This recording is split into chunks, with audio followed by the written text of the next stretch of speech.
The transport shuttle groaned as it descended through the atmosphere of Tavra 4, a desert moon with twin suns and no breathable air, unless you enjoyed searing dust laced with acidic particulates.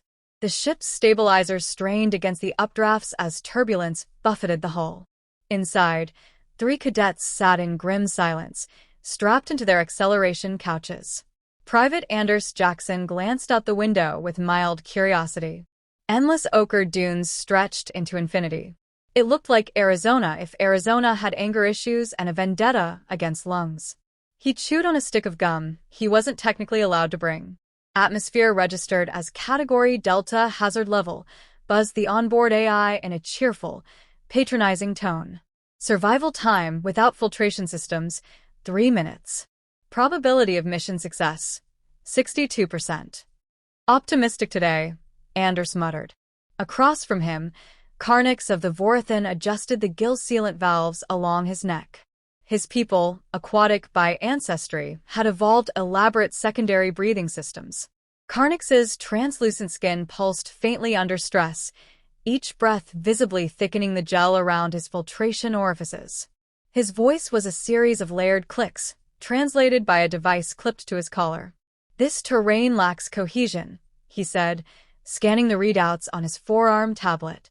"Moisture retention is 0. Gaseous filtration is unreliable." "Yeah," Anders said. "That's called a desert." In the seat nearest the exit hatch, Verkel, a serpentine strategist of the Falnari Ascendancy, sat perfectly still. His species prized logic, preparation, and a disturbing affinity for modular battle armor. Even now, his talons were gently drumming against a collapsible recon drone nestled in his lap. He hadn't looked up once. "This test is flawed," Verkel said, eyes locked on a map flickering in his helmet display. "The exercise parameters are designed around chaos. Intelligence cannot flourish where randomness reigns." Anders blew a bubble and popped it. "Sounds like camping with my cousins." The shuttle shuddered and began its landing sequence. The drop point was a circular basin, ringed with wind-smoothed rock spires and slowly filling with rising columns of dust. There was no base camp, no support team, just survival packs, comm devices, and the unspoken promise that help wouldn't arrive until the exam's 48 hours were up. "Begin when the ramp drops," the AI chirped. "Good luck. And remember, learning from failure is still learning." The ramp lowered with a hiss. Heat slammed into them like an open furnace. Anders stepped out last, squinting against the sun and pulling his scarf higher around his neck. The initial hours passed in a flurry of assessments. Carnix insisted they triangulate known landmarks with satellite positioning. Verkel launched a small drone to scout terrain topology and storm patterns. Anders checked his water ration, kicked a rock, and began mentally planning which direction had the fewest footprints, less chance of company. Every species approached survival differently. The Vorathan believed in methodical adaptation, fine-tuning breathing filters, tracking humidity, avoiding exertion. The Falnari preferred algorithmic dominance, mapping wind speeds, predicting shelter zones, aligning resources like chess pieces. Anders, meanwhile, had only one principle: don't die. Everything else was just details. By the 6th hour, the wind had turned. It started with a whisper, a sudden hush across the valley floor. Then, as if some vast creature had exhaled, the storm came screaming. Red dust swallowed the sky. The sun vanished in seconds. Visibility dropped to an arm's length. Carnix's gills flared wide. "It's too soon. No patterns predicted this." Verkel's drone feed cut to static. He yanked it down, trying to shield it with his body. "Environmental fluctuations are anomalous." Recalculating. Anders stood calmly, letting the first wave of dust roll over him. He tucked his shirt up over his mouth and nose. Not airtight, not elegant, but better than eating glass. Comm units crackled, then died. The world disappeared under a storm of shredded sand and shrieking winds. Carnix was the first to panic. His breathing began to hitch, the gel around his neck bubbling. I can't filter contaminants density." He staggered off into the haze, his outline vanishing between dunes. Carnix! Verkel shouted, then cursed in Falnari clicks. We are scattering. Regroup protocol, Anders. Fall back. But Anders didn't answer. He was already dropping low, crouching against the wind's pull, scanning the terrain for a natural depression or a rocky outcrop. The storm wasn't just random, it was a smothering force of nature, alive and cruel. And he could already tell, it was only getting worse. The air scratched his eyes and scraped his throat. But he'd felt worse. Dust storms in Kandahar. Tear gas and drills. That one Christmas he accidentally deep-fried a turkey with the skin still frozen. He moved forward, one step at a time, low to the ground, minimizing his silhouette. His ears rang with silence between gusts. Somewhere behind him, something metallic shrieked and shattered. Then he saw it, a half-collapsed ravine wall, just wide enough to wedge himself into. He dove for it and pressed flat. A flash of movement to his left, too big for local fauna. Anders squinted. Was that Carnix? Or Verkel? Didn't matter. Not yet. First rule of surviving a storm: survive the storm. As he hunkered in the crevice, watching the dunes dissolve into chaos, Anders pulled his scarf tighter and muttered under his breath. So, what's the curveball? Alien Academy? Because this just feels like Tuesday. And somewhere, out in the shrieking void, a gurgled scream cut short. Anders didn't flinch. He just waited for the wind to calm, or the exam to get interesting.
Karnix drifted in and out of consciousness, his gill slits clenching and unclenching in desperate spasms.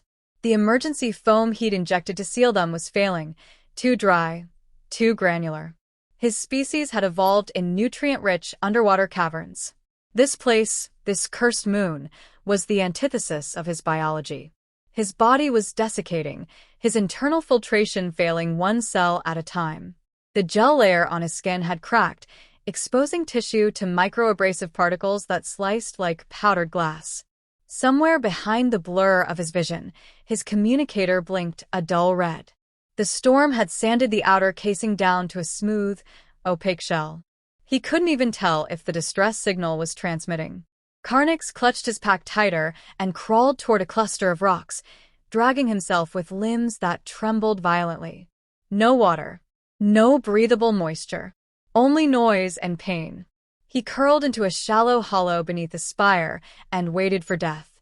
It would be slow, unceremonious. A reminder that Vorthan physiology was advanced but not adaptable. He muttered fragments of ancestral hymns between rasping breaths. Not far away, Verkel hunkered in a self-dug burrow beneath his collapsed drone sled. The sandstorm had scoured the drone's optics and fried its sensory mesh. Worse, his HUD had gone dark. Without data streams, his mind itched for input, twitching like a severed nerve. Felnari did not fear death.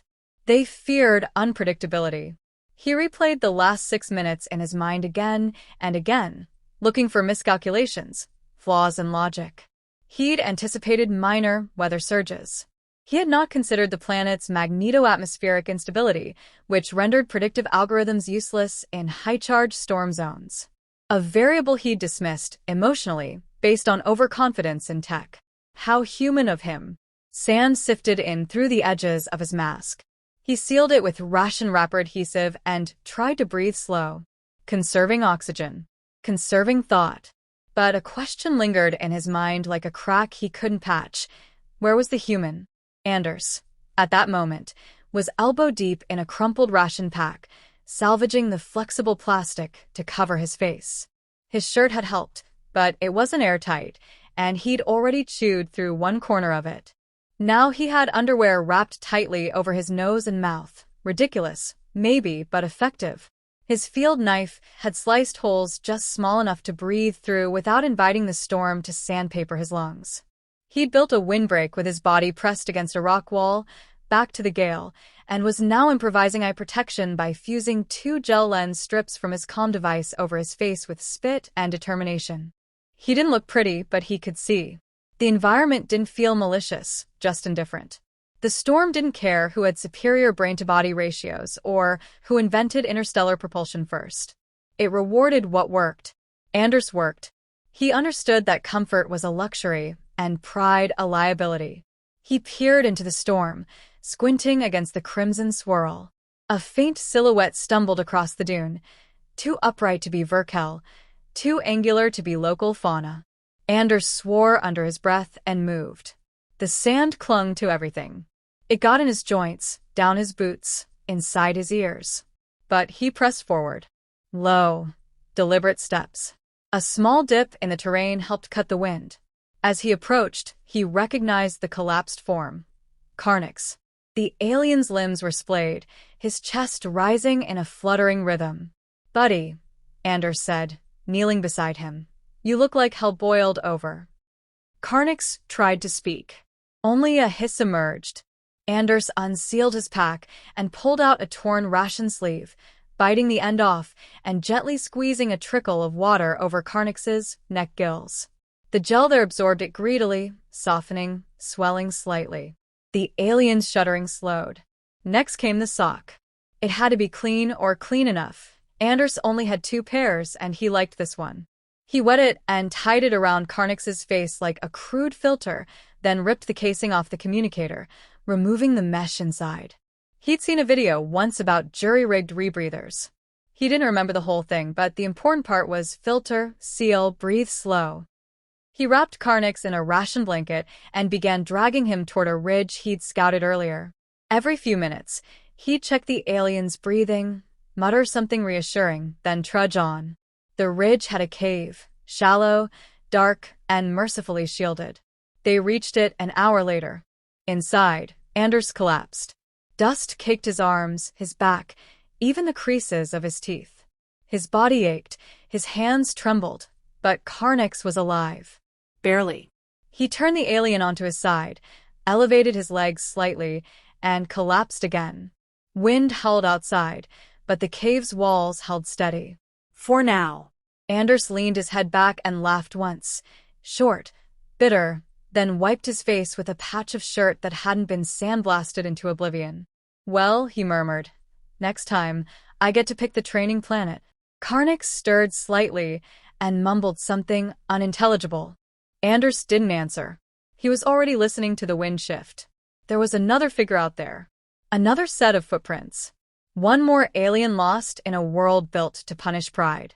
Anders crawled to the entrance, eyes narrowed.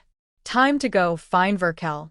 The cave was quiet, save for the constant rasp of wind against the stone and the occasional wheeze from Carnix.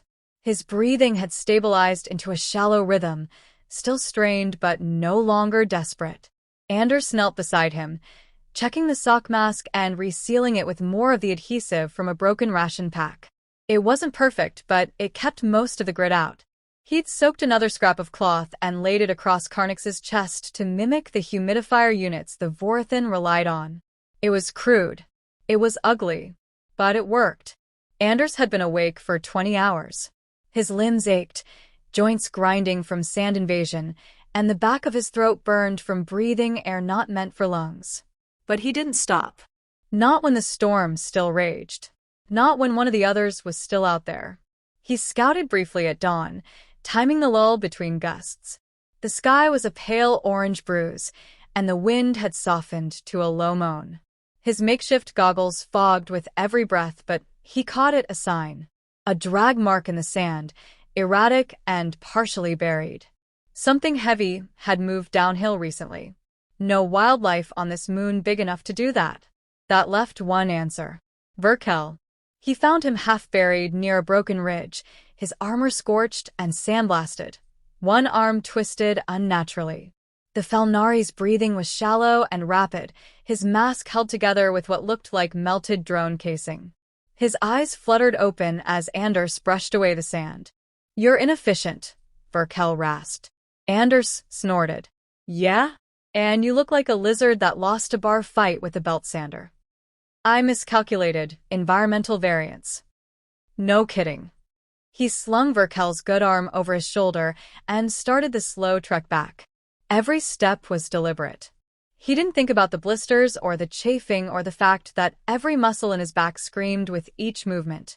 He thought about getting both of them into that cave alive. When they reached shelter, Carnix stirred at the noise, blinking sluggishly at the new arrival. Anders laid Verkel beside him, wrapped him in the last foil blanket, and gave them both a few sips from the emergency ration bag he'd been rationing strictly. He rested only once everything was secure. Then he climbed to the cave mouth, jammed the reflective panel from Verkel's ruined drone into the ground, and fixed it at an angle to catch the morning sun. He tied it to the length of carbon tubing he'd salvaged, then planted the makeshift beacon as high as the cave roof allowed.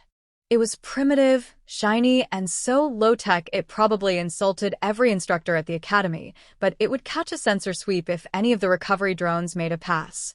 He slumped down just inside the entrance, facing out.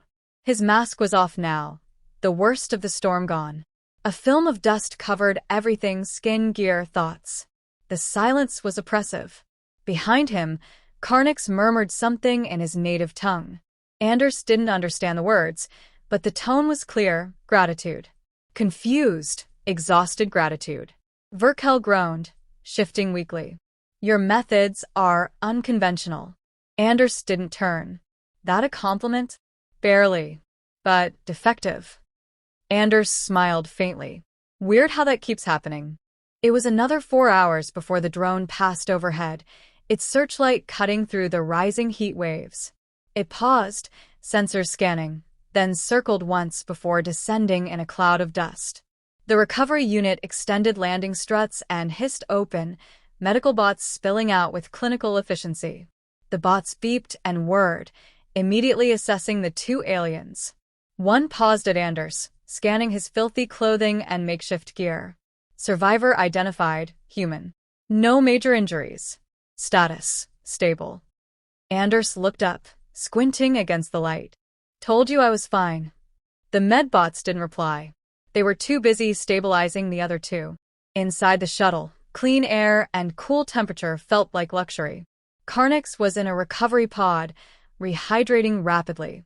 Verkel, now sedated, had both arms splinted and vitals restored. Anders sat strapped to a bench, sipping tepid water from a sterilized pouch and letting the silence settle in.